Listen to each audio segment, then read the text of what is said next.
सात संगत जी, प्रेम और सत्कार से बोलिए धन निरंकार जी। सात संगत जी, आज आपके अपने चैनल वनम वनस में आपका स्वागत है। सात संगत जी, आज हम चर्चा करने जा रहे हैं, क्या हम ब्रह्म ज्ञानी हैं। सात संगत जी, हम जानते हैं कि यदि कोई अपने आप को सुनार कहे तो उसे जेवर बनाने आना चाहिए। कोई बढ़ई हो तो उसे लकड़ी का काम आना चाहिए। यदि कोई डॉक्टर हो तो उसे औषधि का ज्ञान हो और वो रोगी का इलाज कर सके, वरना ऐसे ही कोई सुनार बढ़ई या डॉक्टर सिद्ध नहीं हो सकता, भले ही उसे दूसरे दूसरे कुछ लोग इन नामों से मशहूर कर दे। साध संगत जी, ब्रह्मज्ञानी जिसका वास्तव में ज्ञान का साधन है। जब तक किसी के मन में जिज्ञासा नहीं होता तब तक उसको ज्ञान का कोई लाभ नहीं होता, क्योंकि बिना मूल्य या बिना आवश्यकता के किसी वस्तु के प्राप्ति व्यर्थ सी दिखाई देती है।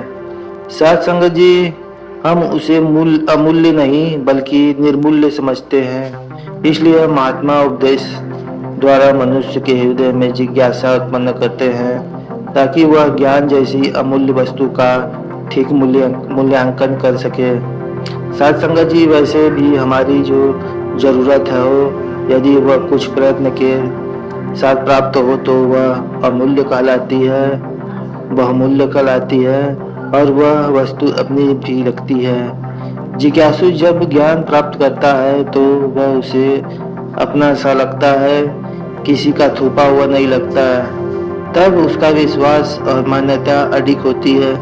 साथ संगत जी, उसका प्रचार भी उसे जोर से कर सकता है, परंतु यह भी ध्यान रखने की बात है कि अपने संशय रहित विश्वास और मान्यता का हम खुलकर जिक्र कर सके तो ठीक है, परंतु यदि दूसरे के विचार और विश्वास को पाखंड और झूठा कहे तो अहंकार की बात मानी जाएगी। साथ संगत जी, हमें अपने मन में सोचना चाहिए कि जिस संशय रहित ज्ञान के विश्वास का हम प्रचार करते हैं, क्या उसके अनुसार हमारा आचरण भी है।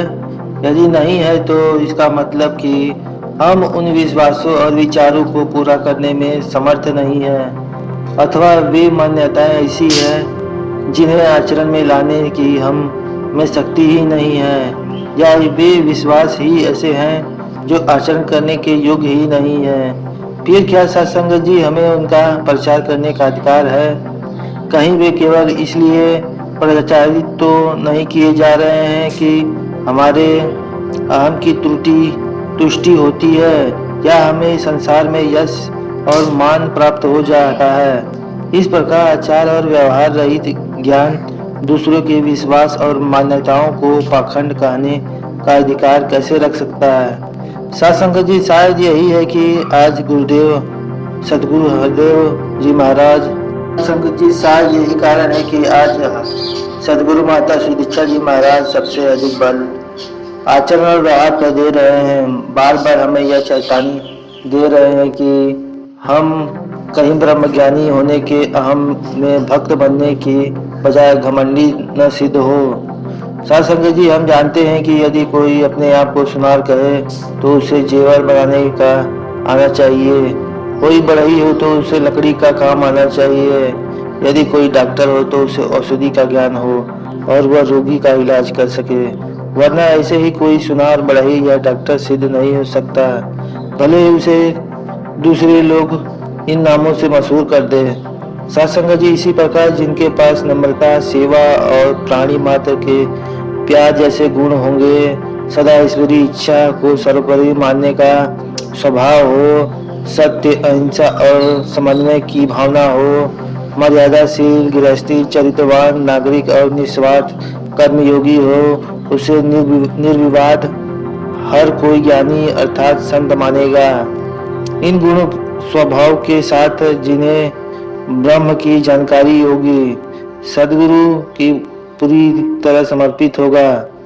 सत्संग जी, इसके विपरीत इन गुणों के बिना लाखों लोगों की प्रशंसा, सत्कार और प्रचार किसी के विषय के कुछ समय के लिए भ्रम तो पैदा अवश्य कर सकता है, परंतु उसे संत ज्ञानी या ब्रह्म ज्ञानी नहीं बना सकता। सत्संग जी, हमें आचरण और व्यवहार को परखना होगा ताकि हम गुरु भक्त अर्थात ब्रह्मज्ञानी कहलाए ही की नहीं बल्कि बने भी। साथ संगत जी, इन्हीं वचनों और वाणी से प्रेम और सत्कार से कहना धन निरंकार जी। और सत्संगत जी, इन वचनों और बोलने में कोई त्रुटियां हो तो बच्चा समझ के क्षमा करना। धन निरंकार जी।